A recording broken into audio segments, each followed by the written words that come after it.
Assalamualaikum warahmatullahi wabarakatuh. Bismillahirrahmanirrahim. Alhamdulillahi rabbil alamin.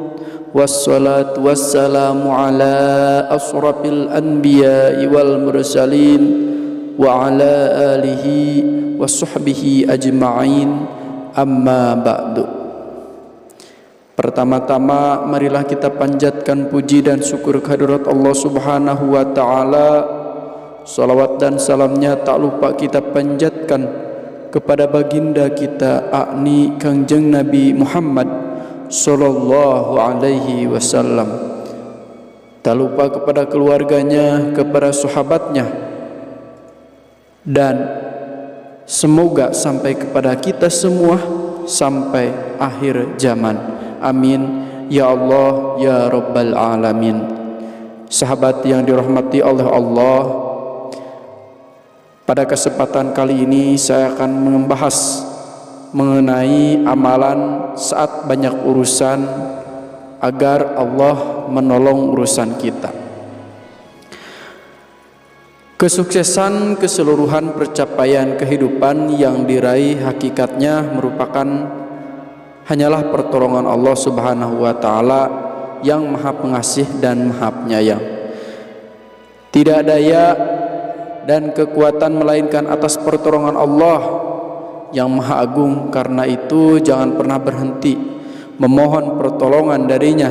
Ikhtiar kita mungkin hanya sejengkal, tapi Allah memberikan kita ratusan meter dan seterusnya.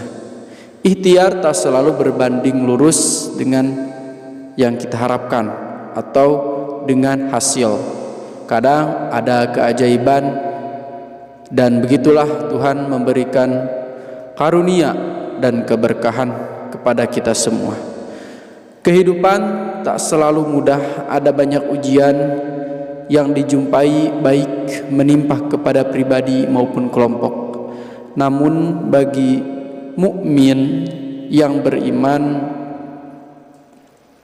seberat apapun musibah yang kita hadapi, selalu yakin dengan pertolongan yang Allah berikan, tak mengeluh, mengutuk, apalagi sampai putus harapan.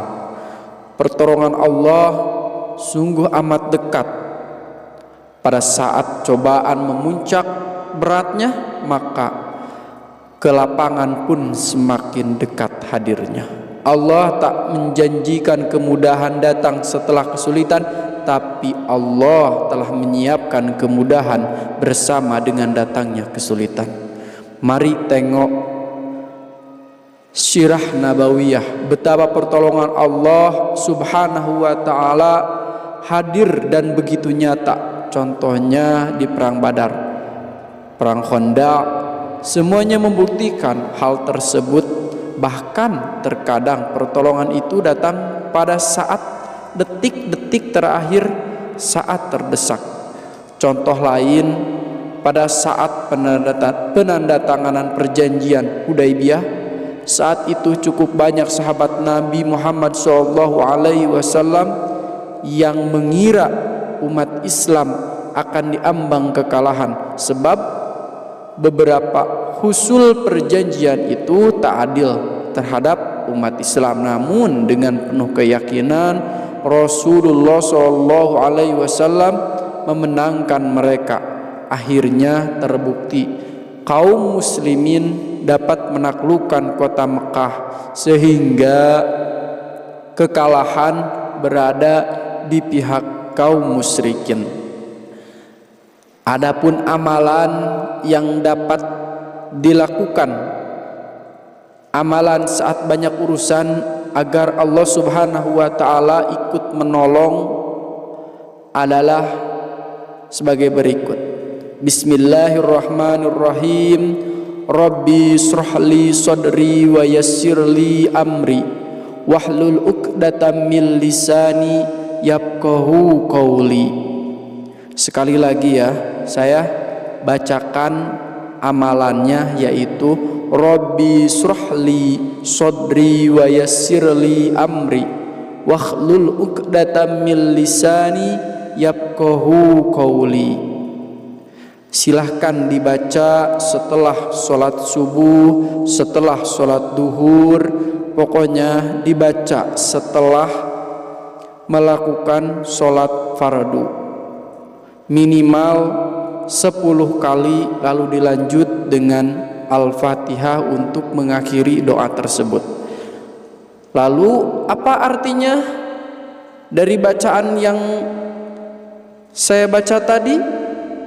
Teks itu mengandung arti, wahai pemeliharaku, lapangkanlah dadaku, mudahkan urusanku, dan lepaskan ikatan dari lidahku agar mereka memahami ucapanku.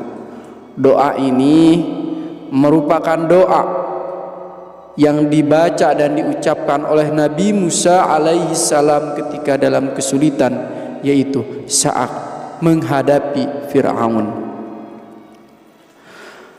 Doa ini diturunkan saat Nabi Musa alaihi salam meminta pertolongan dengan berdoa kepada Allah Subhanahu wa taala hendak menghadapi Fir'aun, dan dijelaskan pula doa ini di dalam Al-Qur'an yang terdapat dalam Quran surat Toha ayat 25 sampai 28.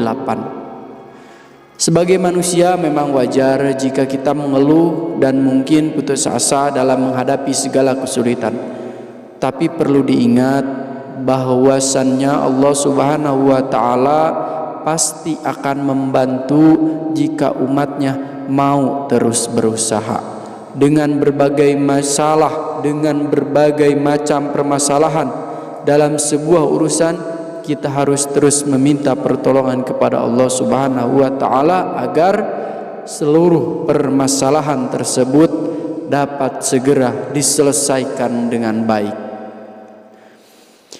Siapa saja yang memiliki kesulitan, kesusahan atau banyak urusan, maka dekatkanlah diri kepada Allah Subhanahu wa taala dengan membaca Al-Qur'an, dengan membaca dzikir dan mengingat Allah Subhanahu wa taala.